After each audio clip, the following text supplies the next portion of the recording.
नमस्कार प्यारे साथियों, स्वागत है आप सभी लोगों का मैथ्स भाई विशाल भारती सर में। तो देखिए आज आपका वोकैब का सीरीज़ है। पहला क्वेश्चन डायनेमिक्स क्या है, यह नाउन है और इसका मीनिंग क्या हो जाएगा, गतिशीलता या परिवर्तनकारी शक्तियाँ। तो यहाँ पर इंग्लिश मीनिंग क्या है इसका, the forces that produce change और growth within a system, यानी किसी सिस्टम या समूह या स्थिति में बदलाव लाने वाली शक्तियों की प्रक्रियाएं को यहाँ पर डायनेमिक्स कहा जाता है ना। और इसका सिनोनिम्स क्या है, फोर्सेस, मोमेंटम, और एंटोनिम्स हो जाएगा स्टैग्नेशन या इनर्शिया। ठीक है, और ध्यान दीजिएगा इसका स्पेलिंग ज़रूर याद कर लीजिएगा और कॉपी में सारे को नोट कर लीजिएगा, और इसका मैं यूज़ भी बताऊंगा कहाँ पर कैसे करना है। तो और इससे आपको क्लैरिटी हो जाएगी, याद करने में आसानी होगी। ठीक है, और इसका एग्जांपल क्या है, the team dynamics improved with the new captain.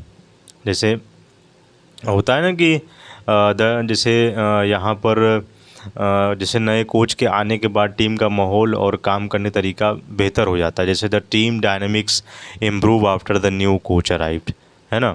और भी मतलब कुछ अलग अलग प्रकार के आप एग्जांपल बना सकते हो। जैसे आजकल परिवार के संबंधों का तरीका बदल गया है, यानी family dynamics are changing nowadays, है ना। इस प्रकार आप बना सकते हो। तो जितना ज़्यादा आप एग्ज़ाम्पल और इसका सेंटेंस यूज़ करोगे उतना अच्छे से आपको ये याद रहेगा।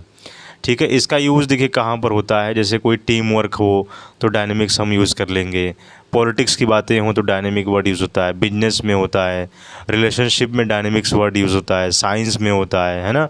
इन सभी जगह डायनेमिक्स वर्ड यूज़ होता है। ठीक है, और यह नाउन याद रखिएगा। इसके बाद है दूसरा है डेसिमेटेड, यह एक एडजेक्टिव है, याद रखिएगा।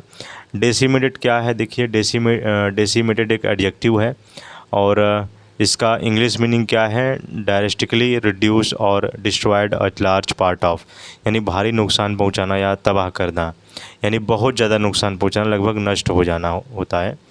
तो इसका क्या है, देखिए सिनोनिम्स इसका बोलते हैं डीवेस्टेटेड और है एनहिलेटेड। इसका उल्टा कर दीजिए एंटोनिम्स बिल्ड या फोर्टिफाइड। ठीक है, ये याद रखिएगा। और इसका एग्जाम्पल जैसे आप सेंटेंस यूज़ आप कैसे करोगे, जैसे the flood decimated the village, यानी बाढ़ ने गांव को पूरी तरह बर्बाद कर दिया, इस प्रकार आप बना सकते हो। या the disease decimated the animal population, बीमारी ने जानवरों की संख्या बहुत कम कर दी, है ना। मतलब ये चीज़ यहाँ पर है। और इसका यूज़ कहाँ पर होता है, डेसिमेटेड वर्ड, जिससे जब कोई बाढ़ की स्थिति हो, फ्लड हो, कोई जंग चल रहा हो, वार, तब वहाँ डेसिमेटेड वर्ड यूज़ होता है। डिसीज़ जब कोई बीमारी फैली हो, डेसिमेटेड। और इसके बाद अगर बिजनेस में लॉस होता है तो वर्ड वहाँ पर हम यूज़ करते हैं डेसिमेटेड। ये जितना मैंने पॉइंट बताया है इसको ज़रूर नोट कर लीजिएगा। ठीक है, और इसके बाद है तीसरा इनकॉन्सिक्वेंशियल। इनकॉन्सिक्वेंशियल का मतलब क्या, देखिए क्या है, यह एक एडजेक्टिव है, याद रखिएगा। और इसका इंग्लिश मीनिंग है नॉट इम्पोर्टेंट और सिग्निफिकेंट, यानी महत्वहीन या नगण्य, यानी जो महत्वपूर्ण न हो या मामूली हो। ठीक है, और इसका सिनोनिम्स क्या है, देखिए इसका है इनसिग्निफिकेंट या ट्राइवल या ट्रिवियल, या एंटोनिम्स इसका है इम्पोर्टेंट या सिग्निफिकेंट। ठीक, इसका उल्टा कर दीजिए। तो जो महत्वपूर्ण ना हो, मामूली सी चीज़ें हों, वो इन कॉन्सिक्वेंशियल वर्ड हम यूज़ करते हैं उसमें। जैसे द मिस्टेक्स वाज इनकॉन्सिक्वेंशियल, यानी वह गलती ज़्यादा महत्वपूर्ण नहीं थी। या दे आर्ग्यूड ओवर इनकॉन्सिक्वेंशियल मैटर्स, यानी वे छोटी छोटी बातों पर बहस कर रहे थे, है ना। तो इस प्रकार यहाँ पर इसको याद कर सकते हो और सेंटेंस यूज़ कर सकते हो। और इसका यूज़ कहाँ पर करते हैं, जैसे कोई स्मॉल मिस्टेक्स हो या कोई अनइम्पोर्टेंट मैटर्स हो या कोई माइनर इशू हो, छोटा सा कोई इशू हो, तो वहाँ पर इनकॉन्सिक्वेंशियल वर्ड यूज़ करते हैं। ठीक है, ये एडजेक्टिव था, याद रखिएगा। और 14 देखिए क्या है, 4 वाला क्या लिखा है, कॉन्सोलिडेटेड। कॉन्सोलिडेटेड क्या है, कॉन्सोलिडेटेड यह एक एडजेक्टिव है। ठीक, और इसका मीनिंग क्या है, मेड स्ट्रॉन्गर और combined into a single more effective whole, यानी समेकित मजबूत किया हुआ, यानी मजबूत बनाना या अलग अलग चीज़ों को जोड़ करके एक करना को यहाँ पर हम कॉन्सोलिडेटेड कहते हैं।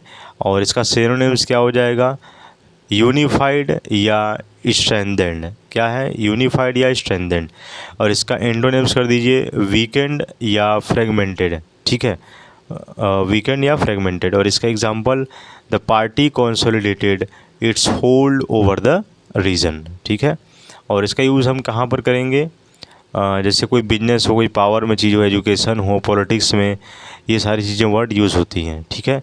इसके बाद है 15वां फ्रेगमेंटेड, यानी 5वां फ्रेगमेंटेड, यह भी एक एडजेक्टिव है, ठीक है, याद रखिएगा। जैसे broken into separate parts, disunited यानी खंडित या बिखरा हुआ, ठीक है, यानी टुकड़ों में बटा हुआ जो एकजुट ना हो, उसके हम फ्रेगमेंटेड वर्ड यूज़ करते हैं, ठीक है। और इसका यूज़ कहाँ पर हम, जैसे यूज़ कैसे हम सेंटेंस का यूज़ करेंगे, जैसे द अपोजिशन वॉज फ्रेगमेंटेड, यानी विपक्ष कई हिस्सों में बटा हुआ था, है ना, बिखरा हुआ था। फिर the data fragmented across many files, यानी जानकारी कई फाइलों में बिखरी हुई थी, ठीक है। तो इस प्रकार इसको आपको याद कर लेना है। और इसका यूज़ कहाँ पर होता है, देखिए फ्रेगमेंटेड का यूज़ ये सोसाइटी में होता है, पॉलिटिकल पार्टीज़ में होता है और ग्रुप्स में होता है। अक्सर दोस्तों ग्रुप में भी यह वर्ड यूज़ होता है फ्रेगमेंटेड, ठीक। इसके बाद है इन्फॉर्मेशन कोई निकालना हो तो उसमें यह यूज़ होता है, ठीक है। इसके बाद देखिए क्या है, डाइल्यूटेड, क्या है 6 नंबर का सवाल 16वां, डाइल्यूटेड, यह एक एडजेक्टिव है, याद रखिएगा।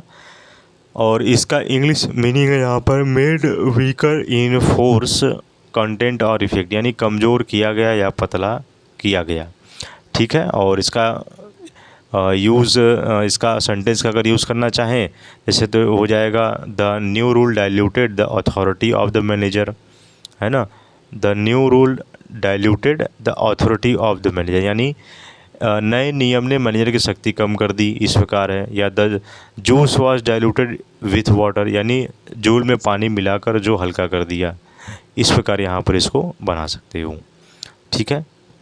इसके बाद क्या है, देखिए आपका पोलराइज्ड, बहुत ही इंपॉर्टेंट वर्ड यूज़ होता है पॉलिटिक्स में खासकर। पोलराइज्ड क्या है, POLARISD, या कई बार एग्जाम में पूछा गया है, पोलराइज्ड, नॉन पोलराइज्ड, है ना, ये पूछा गया एग्ज़ाम में।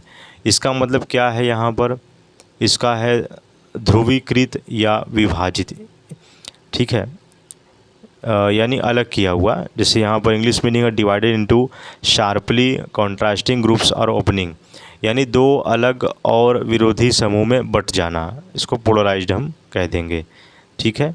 और इसका यूज़ कहाँ पर होता है, पॉलिटिक्स में, सोसाइटी में है, रिलीजन्स धर्मों में है, और ओपिनियंस जो उनका व्यक्तित्व है, जो ओपिनियंस है, जो उन्होंने जो अपना ओपिनियन देंगे, तो उसमें यहाँ पर पोलराइज्ड वर्ड यूज़ होता है। इसके बाद देखिए बाइनरी, बाइनरी भी यहाँ पर पूछा गया, एग्ज़ाम में सवाल आया हुआ है। यह एक एडजेक्टिव है और इसका मीनिंग क्या है, इन्वॉल्विंग टू थिंग्स या सिस्टम ऑफ टू अपोजिट्स, यानी द्विधारी या दो भागों वाला। तो इसका हम सेंटेंस, पहले सिनोनिम्स क्या है देख लीजिए।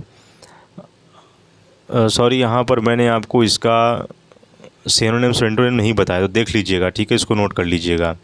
बाइनरी का मैं बता दे रहा हूँ। सिनोनिम्स क्या है, डुअल, और इसका है डाइकोटोमस, या एंटोनिम्स का उल्टा कर दीजिए मल्टीपल या मल्टीफेसेटेड, ठीक। इसका एग्जांपल अगर हम बनाना चाहें तो जैसे कंप्यूटर्स यूज़ बाइनरी नंबर्स, यानी कंप्यूटर जो है वो बाइनरी नंबर प्रणाली का उपयोग करता है। और उसके बाद है it is not a binary choice, यानी यह केवल दो विकल्पों वाला निर्णय नहीं है, ठीक है, तो यहाँ याद रखिएगा।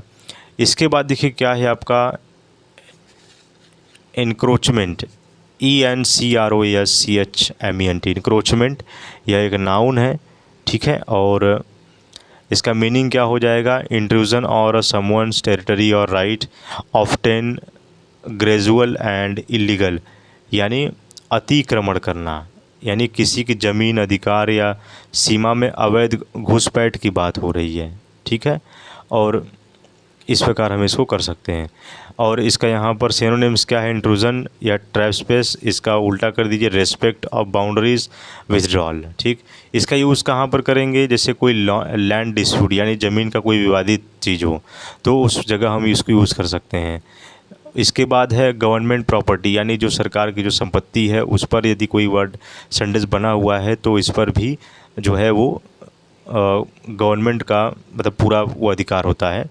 इसके बाद है बाउंड्रीज़। बाउंड्रीज़ अगर कहीं वर्ड आपको मिला तो समझ जाइए वो एक इनक्रोचमेंट वर्ड ज़रूर वहाँ पर आया होगा। ठीक है, तो इस प्रकार आप इसको कर सकते हो। जैसे अगर अब इसका हमें यूज़ करना हो तो आप जानते हैं सरकार ने अवैध कब्जा हटाया, the government removed illegal encroachment, है ना। और या सरकारी ज़मीन पर कब्जा करना गैर कानूनी है, encroachment on public land is illegal. ठीक, इस प्रकार आप इसको कर सकते हो। 20वां है कॉमेंसुरेटली। क्या है कॉमेंसुरेटली? COMMENSURARATELY। ठीक है, ये पूछा हुआ है, देखिए यहाँ पर कॉमेंसुरेटली। कॉमेंसुरेटली यह एक एडवर्ब है। ठीक है, कॉमेंसुरेटली एडवर्ब याद रखिएगा। मीनिंग क्या होगा? In a way that is appropriate in size और डिग्री प्रोपोर्शनल बाई। तो क्या है? अनुरूप रूप से या समानांतर रूप से, यानी अनुपात के अनुसार जितना बढ़े उतना ही, यानी अनुपात के अनुसार जो है या जितना बढ़े उतना ही अगर कोई यहाँ पर पर्सन है तो उसे हम कॉमेंसरेटली हम कह सकते हैं। सिनोनिम्स क्या हो जाएगा? प्रोपोर्शनलिटी या करस्पॉन्डिंगली, इन उल्टा कर दीजिए डिसप्रोपोर्शनलिटी या इनएडिक्वेटली। ठीक है, और इसका एग्जांपल कर दीजिए। इसका एग्जांपल आप बनाइए, क्या होगा इसका? ठीक है, देखिए जैसे मैं बता दे रहा हूँ, जैसे a work increase salary rose commercially, यानी जैसे जैसे काम बढ़ा वैसे वैसे वेतन भी बढ़ा।